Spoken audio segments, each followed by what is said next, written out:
Dan kita akan masuk di dalam sesi berikutnya. Kami mengundang Bapak Sugianto Wibawa selaku Business Development Director KLG yang akan memandu diskusi panel berikutnya. Sekali lagi kami mengundang Bapak Sugianto Wibawa untuk memandu acara berikutnya dengan tema peluang kolaborasi di Ibu Kota Nusantara. Peluang kolaborasi di Ibu Kota Nusantara. Kami persilakan kepada Pak Sugianto. Terima kasih. Ya, selamat sore para hadirin, teman-teman sekalian. Kita tunggu sebentar dari panelis yang sebelumnya.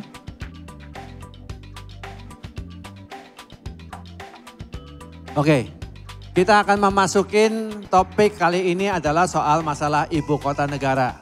Untuk itu untuk diskusi ini kita akan panggil yaitu Bapak Dr. Agung Wicaksono, Deputi Bidang Pendanaan dan Investasi untuk IKN, silakan. Dan Bapak Budiarsa Sastra Winata, Managing Director Grup Ciputra, silakan Pak.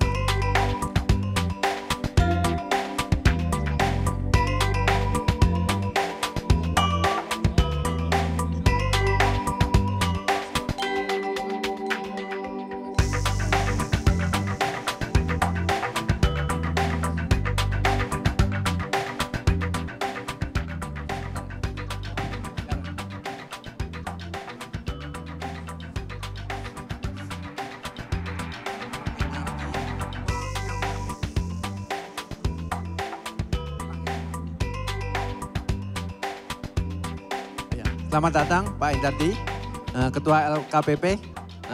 Semoga bisa mengikuti kita punya panelis, ya. Dan Pak Budiarjo sebagai Ketua Umum.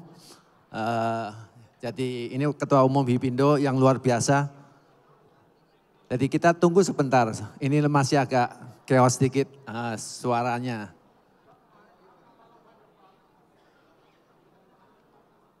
Jadi teman-teman, semua para peritel, anggota Hipindo maupun tamu undangan yang hadir di sini pada hari ini, kita mau mendengarkan soal ibu kota negara, di mana Presiden Jokowi akan, yang jelas sudah menetapkan bahwa ibu kota negara akan berpindah ke daerah Kalimantan.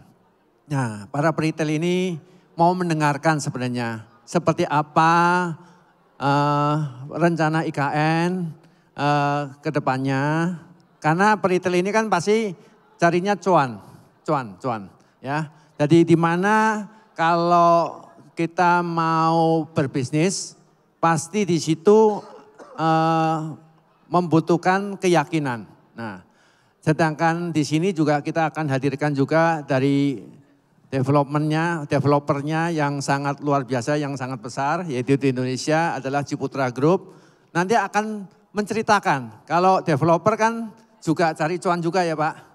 Jadi tidak hanya istilahnya kalau bicara hanya politik aja, tapi dari sisi ekonomi pasti kita juga harus ada hitung-hitungannya. Nah, untuk itu mungkin kita langsung aja kepada Pak Agung untuk bisa menjelaskan mengenai apa itu IKN. Nah, silakan, monggo Pak.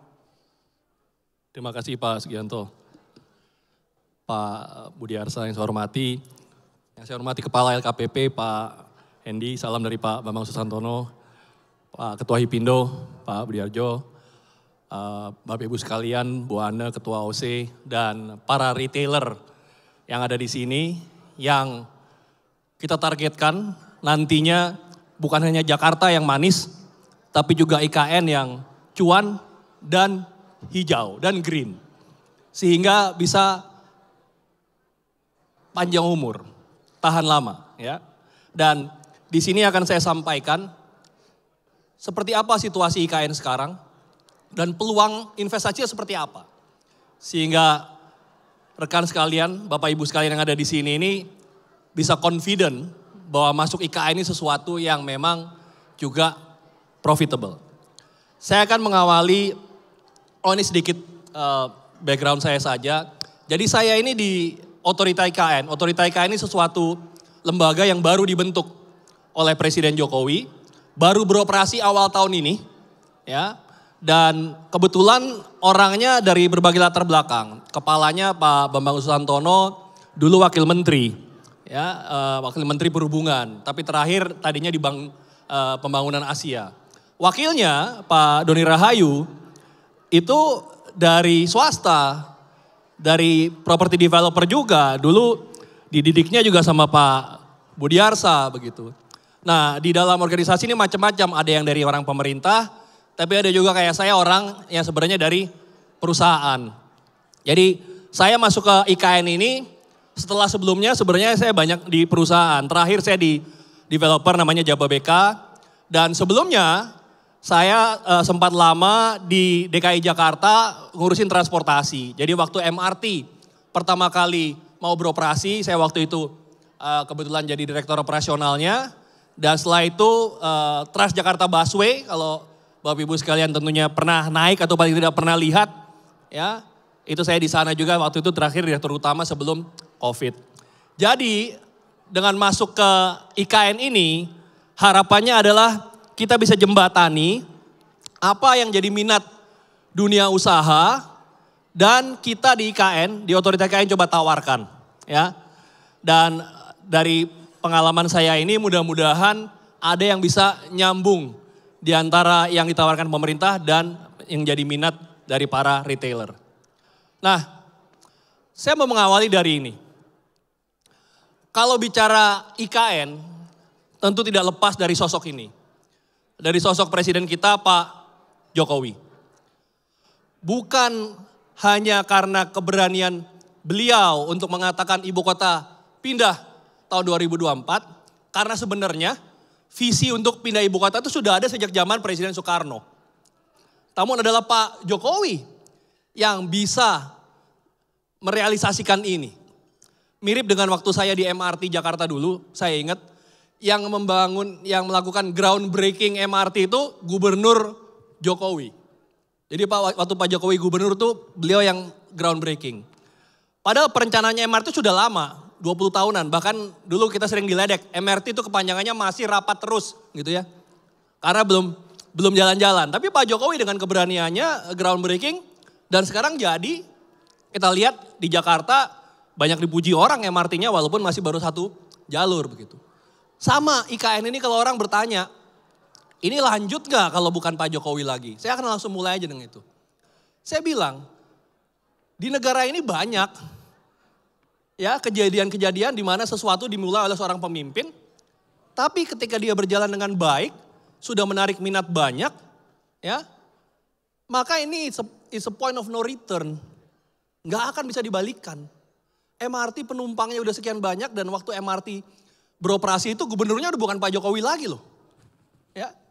Sekarang udah ganti gubernur 5 kali sejak zaman Pak Jokowi, tapi masih lanjut. IKN juga kita yakin demikian. Dan ini keberanian Pak Jokowi bukan sekedar pindahkan ibu kota. Tapi ini pertama di dunia, ibu kota pindah dari satu pulau ke pulau lain. Kita tadi ngobrol-ngobrol di Australia ada Canberra. Ya, dari Sydney sama Melbourne beda ya. Sydney Melbourne adalah ekonomi, Canberra pemerintahan. Amerika Washington DC, ada New York untuk bisnis. Nah ini Jakarta dan nanti Nusantara kira-kira hubungannya begitu. Tapi bedanya Nusantara ini dipindah ke pulau lain dengan satu tujuan dari Pak Presiden adalah menciptakan pusat ekonomi baru. Jadi bukan kota pemerintahan saja, tapi pusat ekonomi baru. Dan inilah makanya kita mengatakan peluangnya ini ada di sana. Nah, Bapak Ibu sekalian, saya juga mau tekankan, peluangnya IKN itu bukan hanya di Nusantara saja, tapi kita menyebutnya Three City Economy. Nusantara, Balikpapan, Samarinda.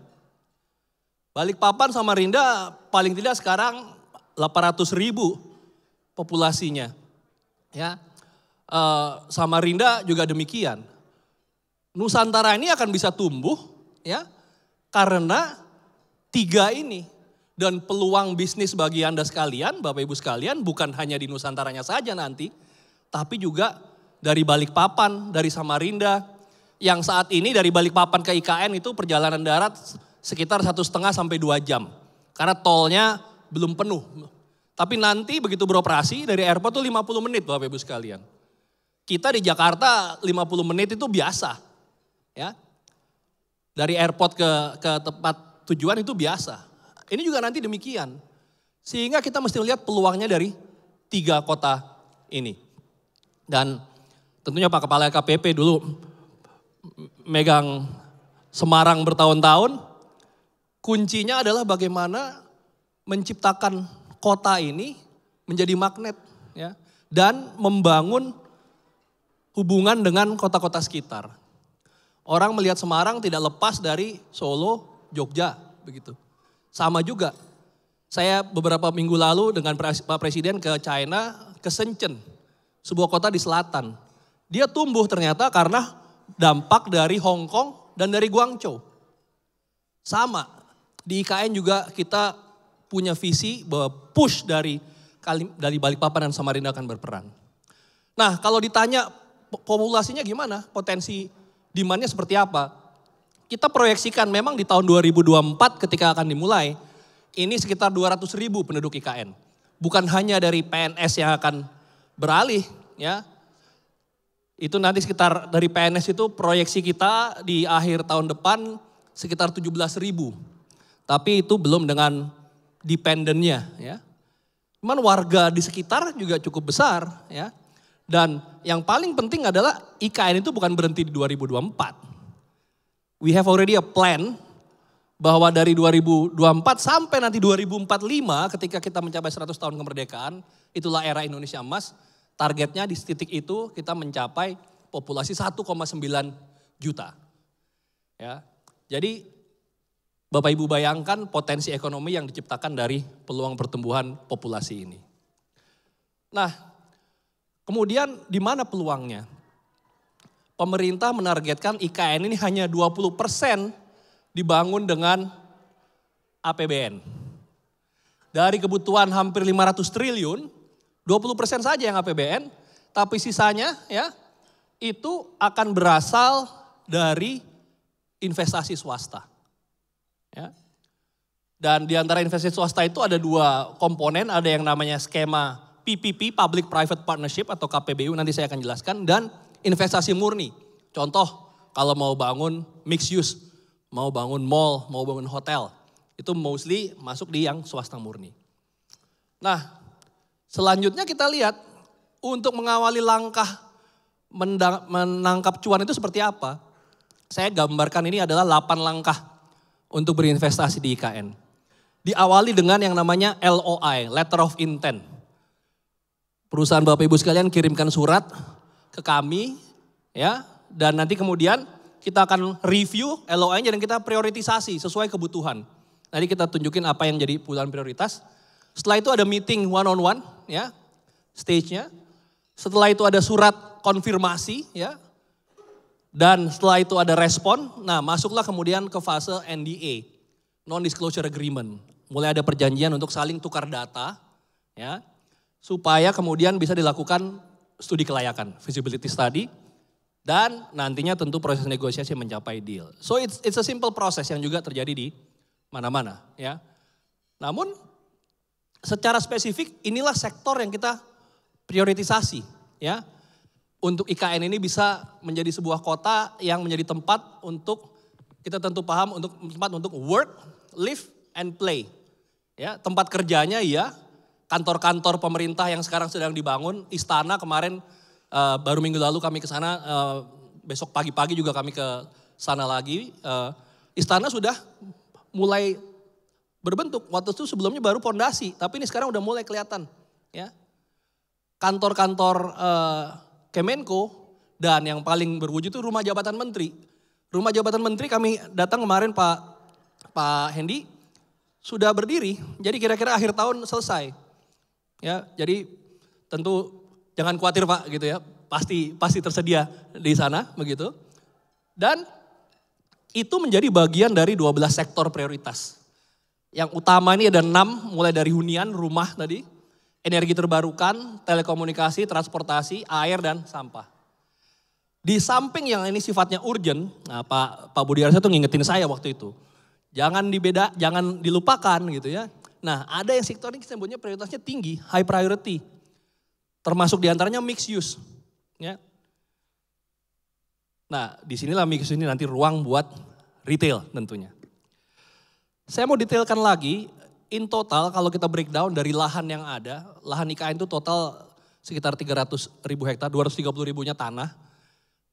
Itu kalau kita breakdown, total akan ada sekitar 500 paket proyek.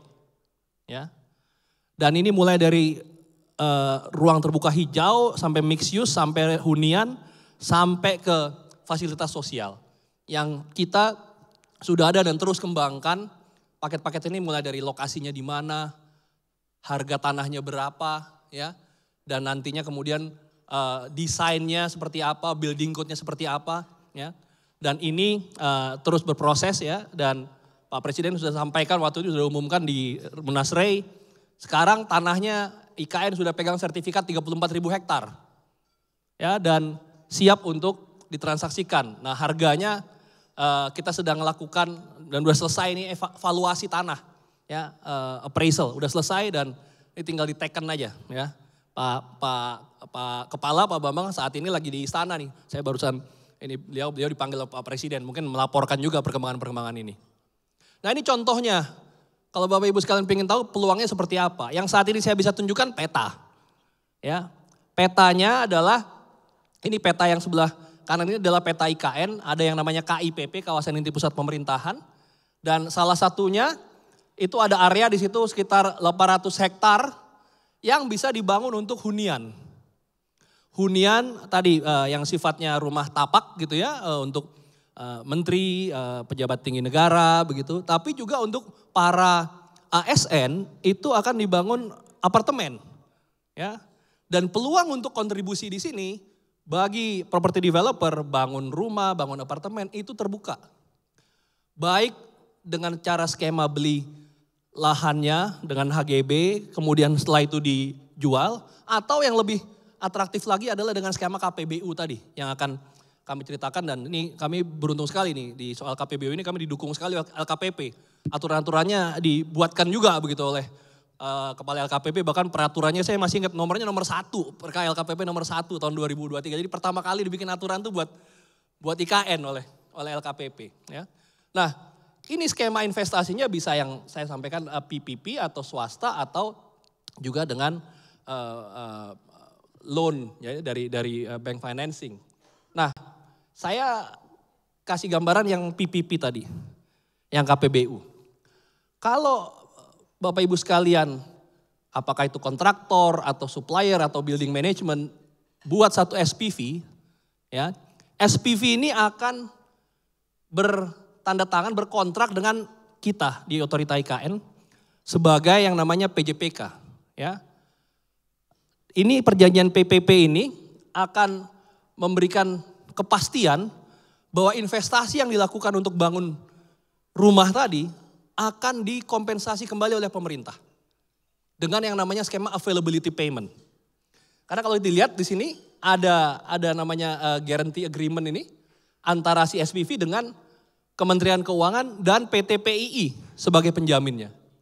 Dan IKN dengan PT PII juga ada perjanjian recourse agreement yang nantinya perusahaan ini nggak usah khawatir. PNS tinggal masuk aja ke rumahnya, tapi kemudian yang membayar adalah pemerintah. Dan bukan hanya membayar sewa, tapi membayar investasi yang dilakukan oleh si developer. Ya. Ini contohnya hunian. Nah ini salah satu area rumah tapak, itu kebetulan yang di utara itu saya ingat itu area rumah tapak kawasan Hankam. Jadi selain ASN di sana juga ada Hankam ya, TNI Polri ya. Ini salah satu areanya, jadi sangat dimungkinkan gitu ya mengembangkan hunian rumah tapak dengan skema KPBU tadi, ini salah satu lokasinya ya. Kemudian selain itu kalau Bapak Ibu ingin lihat, kalau saya mau bangun mall misalkan bagaimana? Mau bangun hotel bagaimana bertempat ini ya? Maka skemanya adalah pemanfaatan lahan yang dialokasikan oleh Otorita IKN. Jadi si perusahaan ini, project company akan bekerja sama dengan IKN melalui pemanfaatan yang kita sebut ADP, aset dalam pengelolaan. Ya, jadi IKN ini, di IKN ada dua jenis tanah, barang milik negara atau ADP, aset dalam pengelolaan.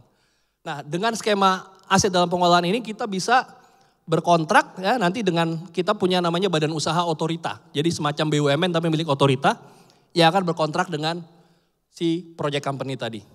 Dan nantinya tentu tenant akan manfaatkan seperti di sini. Dan tadi setiap lokasi perumahan yang kita desain di sekitarnya ada area mixed use yang kita kembangkan. Ini salah satu contohnya, area mixed use ini di area yang namanya Sumbu Kebangsaan. Jadi kira-kira seperti bundaran HI-nya atau Tamrinnya nanti begitu. Sumbu Kebangsaan ini ada area mixed use totalnya mungkin hampir sekitar 40 hektar. Tapi ini satu titik yang saya beri warna merah itu 7 hektar. Ini sudah banyak yang meminati dari berbagai developer. Ya. Dan saat ini makanya Pak Bambang ini lapor juga ke Pak Presiden nih. Kita gimana kalau banyak peminat begini kita ingin berikan kepada yang bisa beri kontribusi paling bagus. Dalam bentuk apa? Dalam bentuk bantu bangun fasilitas juga. Karena pemerintah tadi hanya anggarkan 20% kan untuk fasilitas. Nah, kalau ada swasta yang kontribusi untuk bangun fasilitas, tentu dia akan mendapatkan ya prioritas juga begitu. Contohnya untuk alokasi lahan yang 7 hektar ini. Ya. Dan bisa dibayangkan nih, ini 7 hektar ini bagian dari sekitar nantinya 27 hektar ya. Ini very attractive area untuk retail development. Ini contoh lain ada sekitar 2,4 hektar ya di blok yang sama. Dia mixed use-nya ini berdekatan dengan kantor swasta. Ada taman-taman juga. Nah ini penting nih karena IKN ini maunya green ya. Jadi gold but also green gitu ya. Nah ini tentu akan memberikan daya tarik yang tersendiri ya. Dan mungkin sempat lihat di media beberapa hari yang lalu ada konsorsium investor datang ke IKN menyatakan minat begitu ya terhadap kawasan ini juga. Ya. Nah ini yang satu lagi area mixed use juga dekat dengan komersial niaga. Ya, ini juga sudah diminati. Nah Bapak Ibu sekalian untuk ini semua pemerintah bahkan menyiapkan peraturan pemerintah secara khusus untuk IKN yang memberi insentif. Insentifnya apa saja? Insentifnya misalkan untuk tanahnya, ini banyak yang bilang nih. Berapa lama tanah di IKN ini? HGB-nya itu bisa sampai dengan 80 tahun. Tentu di media banyak yang bilang 160 tahun. Well memang pasalnya ada bahwa itu bisa diperpanjang. Jadi menjadi 160 tahun. Tapi ini adalah 80 tahun dan ini sesuai dengan tahapan yang ada di Undang-Undang Agraria sebenarnya. Tapi ini yang paling menarik, paling panjang. Ya. HGU-nya bisa 95 tahun. Dan HPL-nya itu HPL-nya di otorita IKN ya selama 80 tahun. Jadi nanti skemanya HGB di atas HPL ya. Kemudian misalkan tax holiday. Tax holiday kalau di tempat lain untuk dapat tax holiday itu minimal mesti invest 100 miliar. Di IKN 10 miliar aja bisa dapat tax holiday ya. Atau ada lagi skema super tax deduction. Kalau bantu bangun tadi fasilitas ya, misalkan bangun taman aja. Atau bangun jalan ya, atau bangun tempat ibadah. Itu bisa mendapatkan keringanan pajak di mana penghasilan kena pajaknya, taxable income-nya akan dikurangi sebesar minimal 200% atau bisa sampai 350% kalau bangunnya adalah bangun fasilitas R&D dari donasi tersebut. Ya. Jadi ini sesuatu yang sifatnya merupakan penarik dari pemerintah bagi investasi untuk datang. Karena ini bentuk bagaimana negara sebenarnya mendemokratisasi ya. Dan ini berlaku untuk semua, tidak soal investor asing atau lokal, semua sama ya.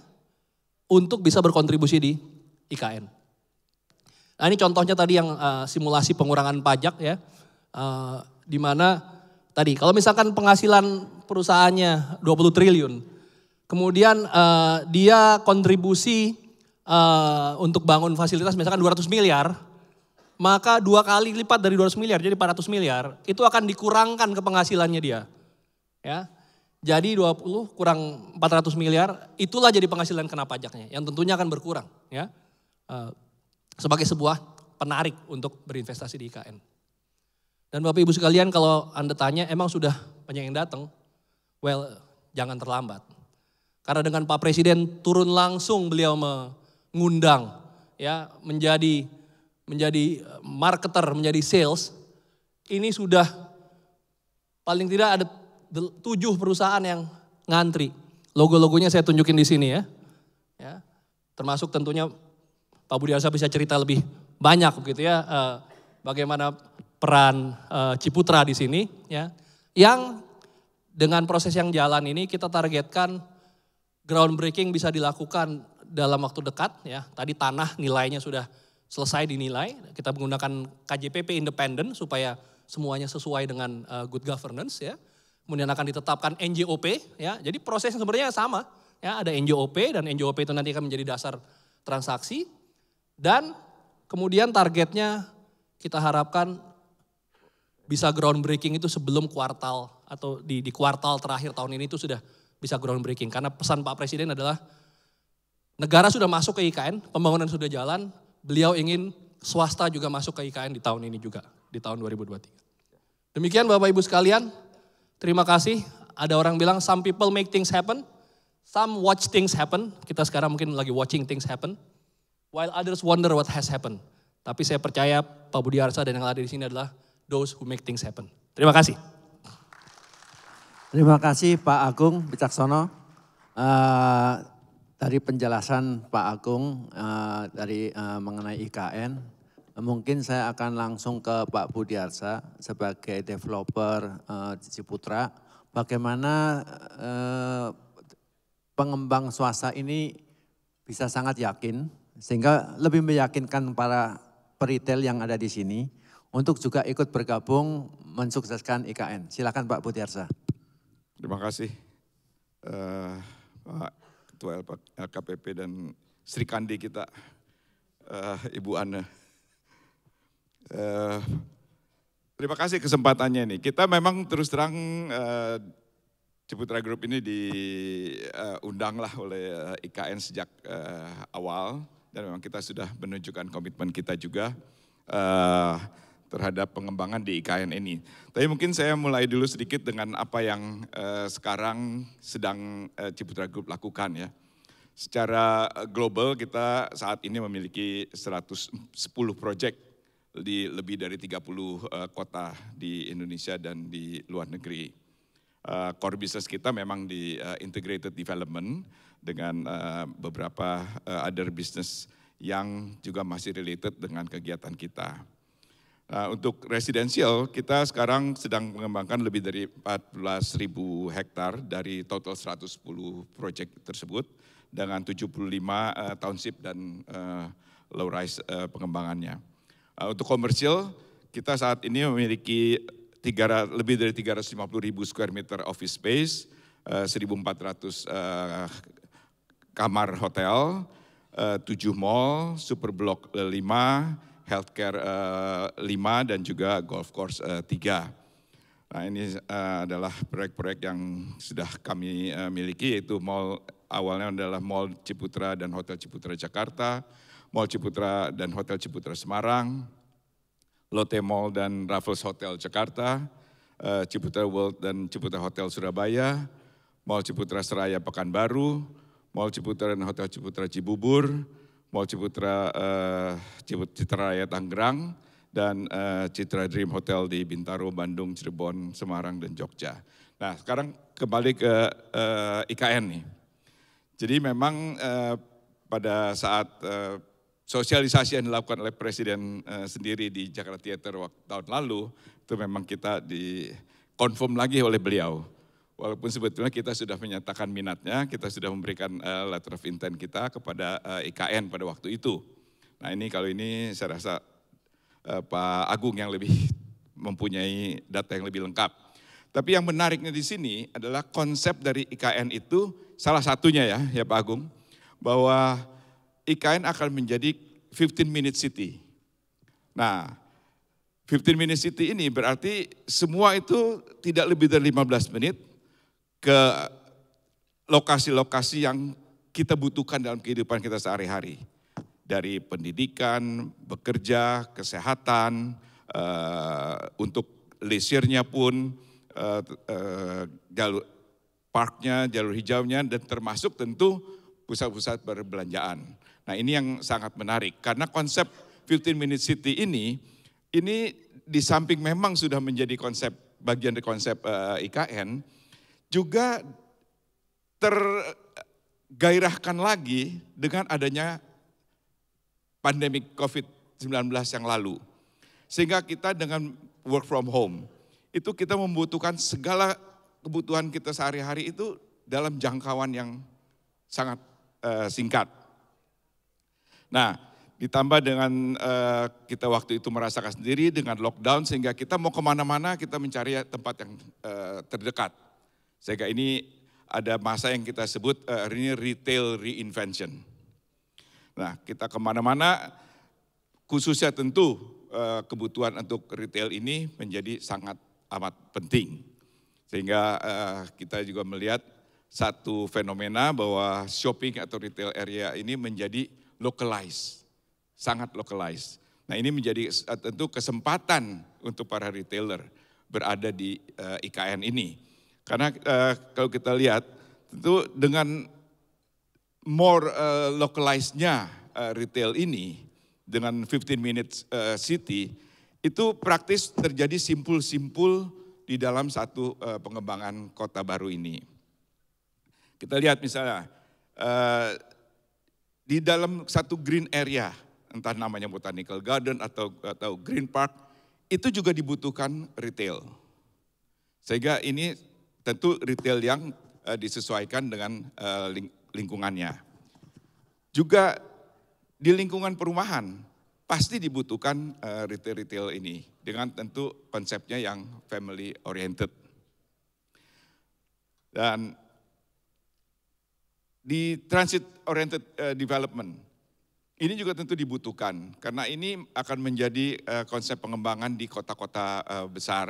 Dan memang konsep daripada IKN ini juga memprioritaskan untuk TOD ini. Sehingga betul-betul bisa melakukan pengembangan yang sesuai dengan konsep 15 Minute City ini. Juga di convention, MICE, di fasilitasnya pasti dibutuhkan juga retail.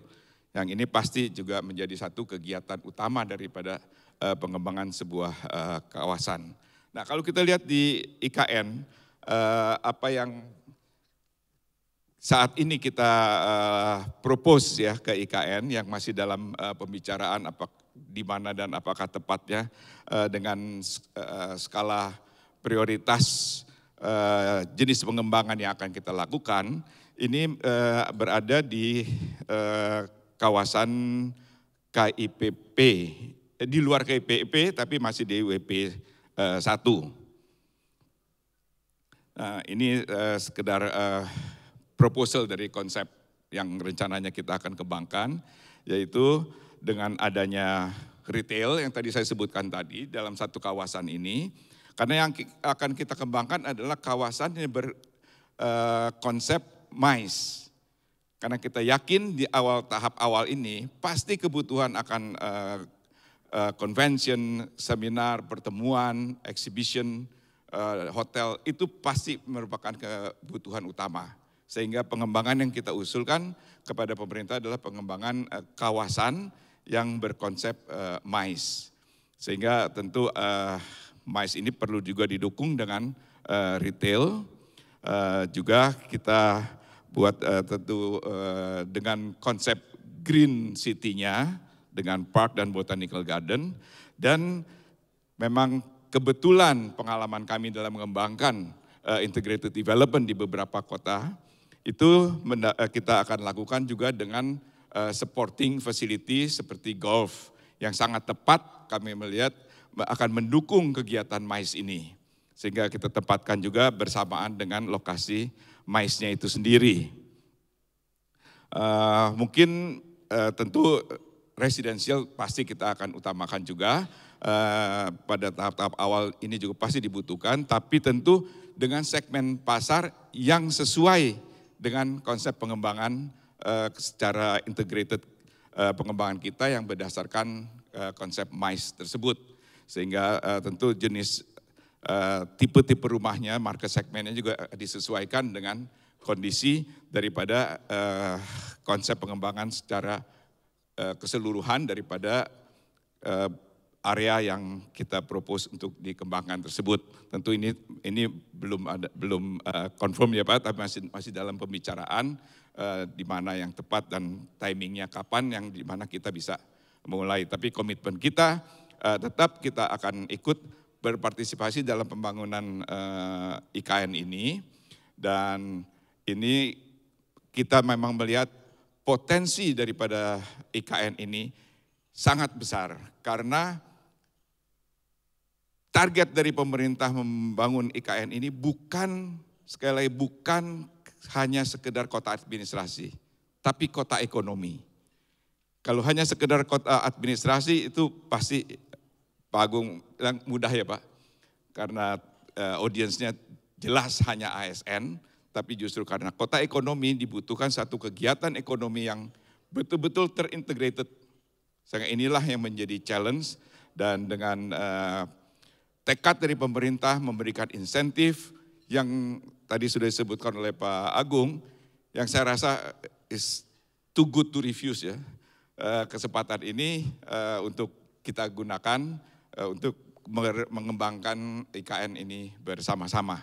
Mungkin itu saja dari kami Pak, terima kasih. Terima kasih Pak Budiarsa. Kita berikan tepuk tangan dulu kepada dua panelis sebelum tanya jawab. Mungkin sebelum ke pertanyaan daripada audiens, mungkin saya juga akan bertanya kepada Pak Agung dahulu. Tadi dijelaskan bahwa IKN ini bukan hanya ibu kota administrasi, tapi juga ekonomi ya. Nah itu kan yang challenge-nya tadi Pak Budiarsa ngomong challenge-nya ekonomi nih. Ekonomi kan cuan, biasanya kan gitu ya. Nah, sedangkan membuat satu ekonomi biasanya butuh waktu yang cukup panjang. Nah, untuk mengakselerate ini, kira-kira seperti apa sih Pak Agung bisa jelaskan? Baik, yang pertama saya mau tekankan lagi konsep bahwa ini kota ekonomi. Dan karenanya kalau ada yang bilang, oh ini nanti kayak di Malaysia tuh ada Putrajaya gitu ya, pindah dari KL Putrajaya. Atau di Australia ada Canberra. Kita selalu katakan yang KIPP tadi itu boleh dibilang Canberra. Tapi kita akan membuat ini bukan hanya Canberra. Tadi kami cerita bulan lalu Pak Presiden ke China dan kemudian berkunjung ke Shenzhen. Kita melihatnya IKN ini adalah Canberra at the core, but with the spirit of Shenzhen in the surrounding. Shenzhen ini 40 tahun lalu kampung nelayan. Penduduknya cuma beberapa ribu. Sekarang dia kota paling besar ketiga setelah Beijing dan Shanghai. Ya. Perusahaan, dan ini penting Pak, perusahaan teknologi di sana, you name it. Ya, Huawei, Tencent, ya, saingannya Alibaba. Perusahaan drone paling besar di dunia itu DJI itu headquarter di Shenzhen begitu ya. Kendaraan listrik, ini yang bus listriknya di jalan di Jakarta karena saya ingat waktu itu pas bawa, itu BYD di Shenzhen. Jadi supaya ini bisa terjadi bukan hanya Canberra tapi juga Shenzhen, maka pemerintah memang mesti menciptakan environment supaya ini menjadi satu kawasan yang menarik investasi, menciptakan peluang ekonomi. Makanya tadi salah satu langkahnya peraturan pemerintah nomor 12 tadi, tax holiday, super tax deduction, kemudahan-kemudahan soal lahan, dan lain sebagainya. Ya. Kalau kemudian ditanya, bisa berapa cepat nih Pak? Well, Pak Budiarsa tentu punya pengalaman lebih panjang kalau soal bangun kota seberapa cepat. Saya beberapa lama kemarin di Jababeka ya Pak. Jababeka itu di Cikarang juga dulu tanah Lio gitu, tahun akhir 80-an. Sekarang penduduknya hampir 2 juta juga begitu. dengan kawasan industri yang demikian luas. Dan itu nggak pakai uang pemerintah loh Pak. Nggak pakai uang pemerintah. Ini IKN ini ada uang pemerintah untuk memberikan fondasinya. Jadi saya lebih optimis. Kalau seberapa cepatnya rasanya dunia ini nggak bisa lagi kita bandingkan secara linear Pak ya.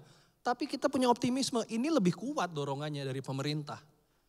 Kalau ditanya peluangnya, ini dekat Balikpapan tuh kota yang demikian kaya begitu. Dekat Samarinda ibu kota provinsi yang sangat pesat kemajuannya. Jadi kita punya optimisme Pak. Karena itu ketika kita membuka peluang ke banyak pihak, baik di dalam negeri maupun internasional, ini semata-mata demi mendapatkan yang terbaik dari seluruh dunia dan melahirkan Shenzhen, dan ini saya yakin ini harus lebih hebat dari Shenzhen gitu ya. Ini akan jadi smart sustainable forest city, kota yang mempertahankan hutan ya. Orang sering mengatakan Indonesia nih gimana nasibnya orang hutan. Orang luar negeri itu suka lebih peduli sama nasibnya orang hutan daripada nasibnya orang kita gitu ya kadang-kadang ya. Tapi kita juga katakan iya, IKN ini bukan membahayakan orang hutan karena tujuan IKN justru mempertahankan bahkan menambah lagi area kawasan hutan tropis. Nah semua ini Pak, saya yakin ini akan bisa membuat kita maju lebih cepat. Seberapa cepat? Target saya Agustus 2024 dulu. Bahwa upacara di sana, besok saya juga ada upacara di sana. Bapak Ibu sekalian, makanya besok berangkat ke IKN, 17 Agustus di sana. Tapi kali ini masih relay sama Istana Negara. Tapi tahun depan Pak Presiden komit upacaranya di IKN dan itu kita akan wujudkan. Terima kasih. Ya. Oke, mungkin yang kedua adalah ke Pak Budiarsa. Ini sebagai developer pengembang. Kalau Ciputra kan terkenal sebagai pelopor ya Pak ya, kata-katanya selalu pelopor gitu ya, dari Pak Ci. Nah ini kan mau jadi juga pelopor juga pengembang dan pengembang yang lain adalah ke IKN. Kira-kira tadi kan sudah dijelaskan soal langkah pertama adalah ke MICE dulu, ke Golf dulu. Kan memang jelas bahwa yang akan dimasukkan dulu adalah ASN, nanti pamong-pamong praja lah istilahnya semuanya yang ada di sana. Nah, Bapak melihat dari pengembangan Balikpapan, Samarinda, seberapa menariknya kira-kira selain ASN ya, ini kan kita bicara hunian dari developer nih. Kalau tadi kalau nggak salah dijelaskan itu ada kurang lebih 800 hektar landed ya. Itu kan bayangan saya kurang lebih kayak Gading Serpong loh. 800 hektar itu Gading Serpong biasanya. Sebagai awalnya, itu kan awal ya. Jadi kalau 800 hektar satu mall cukup. Sementara kayak Sumarekon, SM Sumarekon Mall Serpong gitu kan biasanya. Kalau Alam Sutra satu klaster lagi 600 hektar kan lebih seperti itu. Jadi ini kan butuh waktu cukup panjang nih. Sumarekon aja panjang, Jawa BK panjang, kita kan semua panjang-panjang semua nih. Kira-kira dari Pak Budiarsa itu langkah pertama untuk mantok klaster hunian gitu. Kira-kira gitu. Berapa lama gitu Pak? Sebenarnya begini Pak, kalau kita lihat tadi MICE itu justru bukan untuk ASN saja. Iya, betul. Justru kita ingin menampung para calon investor. Mereka datang melihat, kemudian mereka berinvestasi. Kalau untuk ASN-nya saja mungkin rapatnya di kantor, nggak perlu ke MICE gitu ya. Tapi kalau mengenai waktu, saya yakin akan jauh lebih cepat dari yang lain-lain. Kebetulan tadi Pak Agung menyebutkan mengenai Shenzhen. Saya kebetulan berkesempatan mengunjungi kota Shenzhen di akhir tahun 80-an. Itu waktu masih betul-betul baru mulai. Kesana itu, jangan kata kita perlu paspor. Orang Tiongkoknya sendiri mau ke Shenzhen itu harus punya pas. Jadi itu memang dibuat secara khusus pengembangan yang ditata betul oleh pemerintah. Nah IKN ini dengan kita melihat tekad dari pemerintah untuk menjadikan kota ini menjadi kota ekonomi, pasti akan juga dengan insentif-insentif yang diberikan itu bukan hanya kepada individu, tapi juga kepada industri yang secara keseluruhan ekosistemnya akan didukung. Nah itu yang akan menjadi cikal bakal kegiatan ekonomi di Kota Baru ini.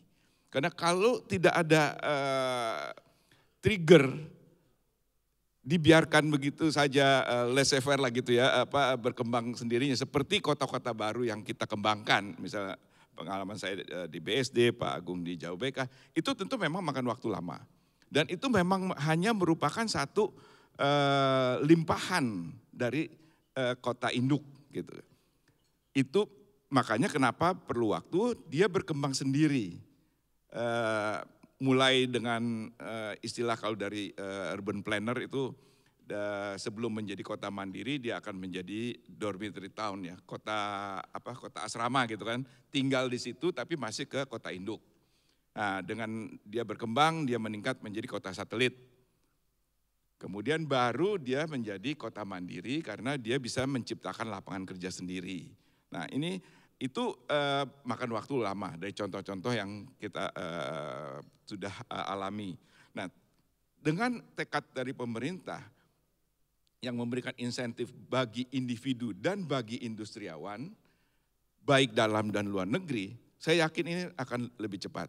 Dan selalu pengalaman kita kan, kalau kita mencontoh orang yang sudah melakukan sesuatu, dia perlu 10 tahun, pasti kita nggak mungkin butuh 10 tahun. Gitu. Nah itu saya rasa keyakinan untuk bisa tercapainya target pengembangan ini pasti akan lebih cepat daripada yang lalu. Terima kasih Pak Budiarsa. Saya akan lempar pertanyaan, silakan. Ya, satu pertanyaan.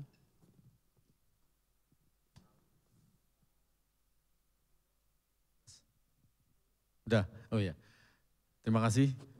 Investor, retailer yang mau invest tentu ingin tahu sejelas-jelasnya gambaran nanti yang lokasi mau diinvestkan. Saya mau menanyakan, tadi disampaikan bahwa ini nanti akan menjadi pusat pemerintahan tapi juga pusat ekonomi. Jadi berbeda dengan Washington, Canberra dan sebagainya. Tapi sampai sebagaimana besar pusat ekonominya tadi dibangun, adakah pembatasan, soalnya seperti Washington pindah dari Philadelphia karena Philadelphia itu menjadi kota yang ruwet karena multifungsi.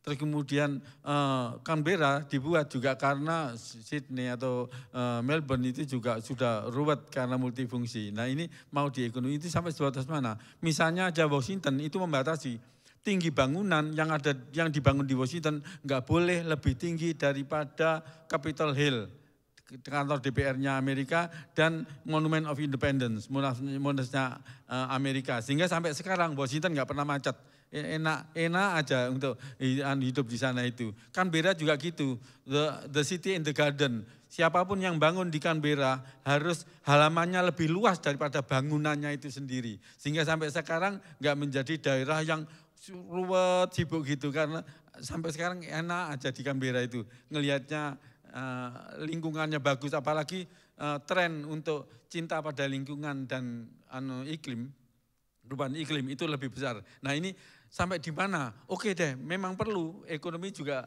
berkembang, tapi barangkali karena ini ibu kota negara itu perlu diinginkan. Terus ada tambahan sedikit saran itu yang pernah saya tulis di Media Massa, nanti perwakilan daerah-daerah itu hendaknya membangun kantor perwakilan sesuai dengan budaya masing-masing gitu.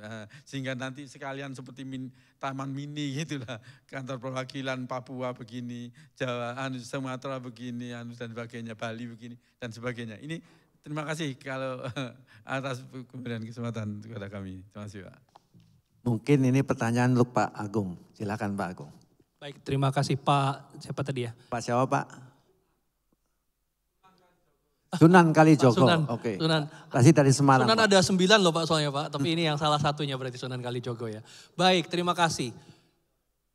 IKN ini satu kota pemerintahan ya, dua kota ekonomi. Tapi yang paling mendasar adalah ini akan menjadi Smart Sustainable Forest City.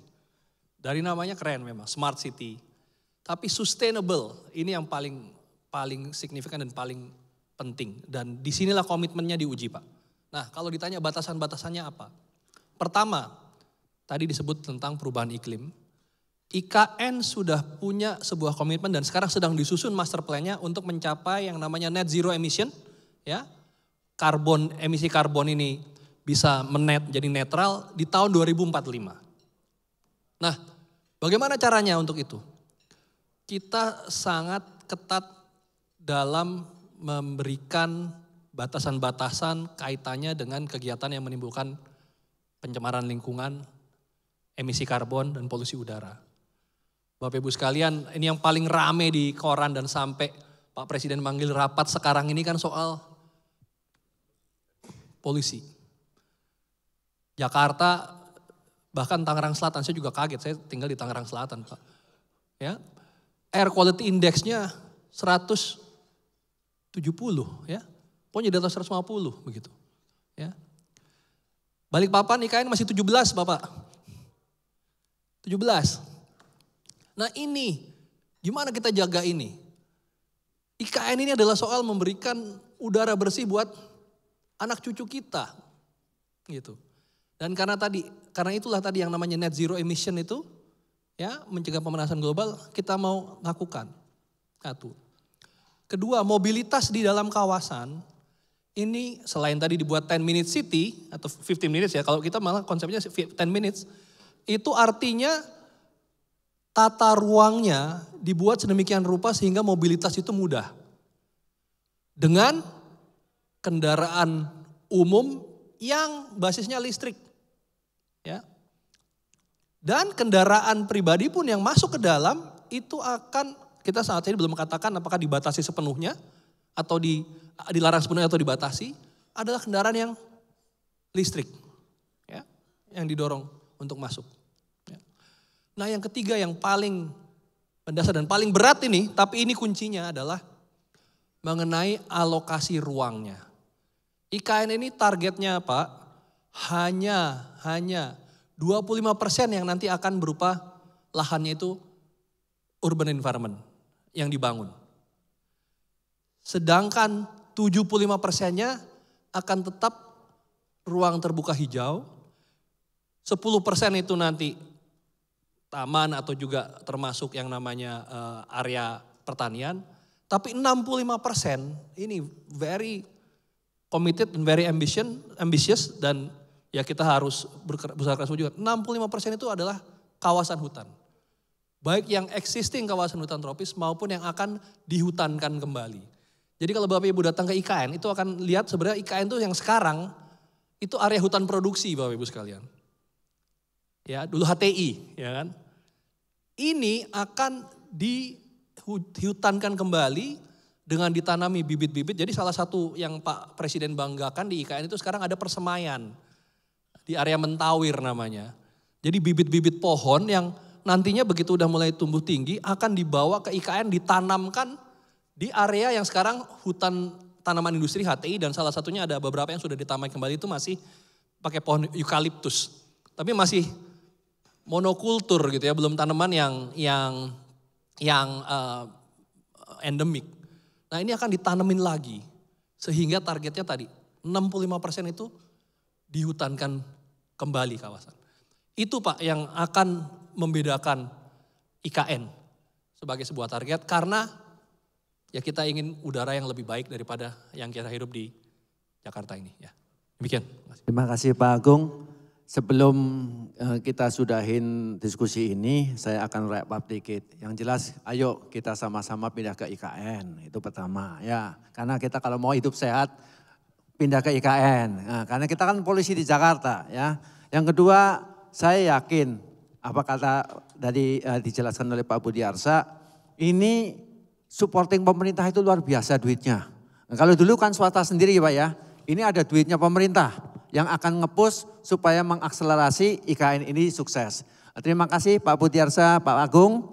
Jadi semoga kita mensukseskan IKN sama-sama supaya ibu kota negara kita bisa jadi sukses dan menjadi kenyataan. Terima kasih.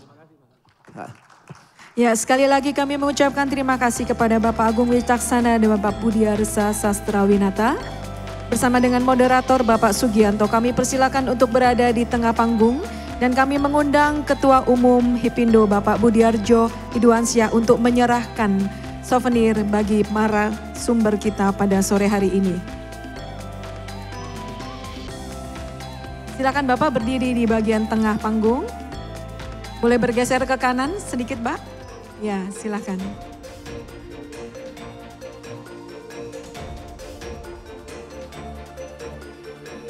Ya, diskusi panel yang sangat menarik dengan tema peluang kolaborasi di Ibu Kota Nusantara.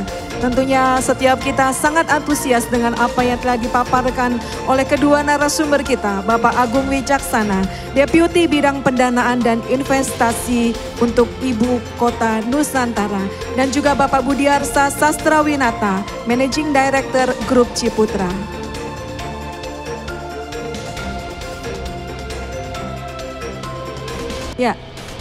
Ya, mau silakan Bapak untuk diabadikan bersama. Mau dipanggil? Ya Pak. Oh baik, ya. Kami mengundang Bapak Hendrar Priyadi naik ke atas panggung. Bapak Hendrar Priyadi, Kepala LKPP, untuk foto bersama dengan Bapak-Bapak yang sudah di atas panggung. Silakan Pak.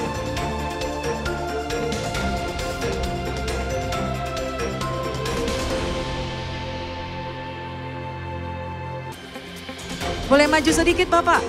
Boleh maju sedikit, silakan. Ya, silakan tim media dan panitia mengabadikan momen yang spesial ini.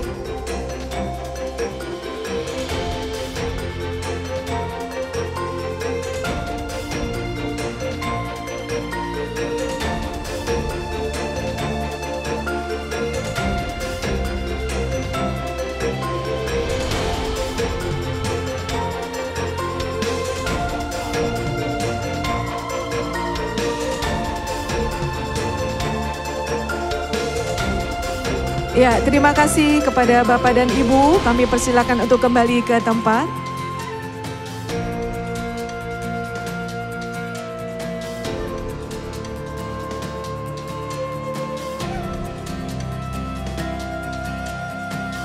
Kami mengucapkan terima kasih kepada para pendukung acara pada 2 hari ini untuk Kimia Farma Apotek, Bank BRI, Matahari Department Store, Alfamart, Azarin, ETP, Kino, Baron Bliss, Kawan Lama Group, Thrive, Brankas, Electronic City, RH, Mr. DIY, Radian, Watson, Scientific, Uniqlo, Kapilari, Wardah, MAP, Era Jaya Group, Janji Jiwa, Indomaret Point Cafe, Hero Supermarket, Buceri, Funworld, Wakol, Ramayana, Delami Brands, Hammer, Family Mart, Indah Tex Group, Marco, Pojok Busana, Hokben, GS Retail, Byford, Herboris, Jeko Donat, dan juga Sarina.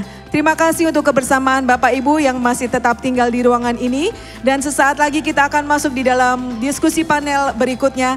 Tentunya yang lebih menarik lagi dengan tema-tema yang sudah disiapkan.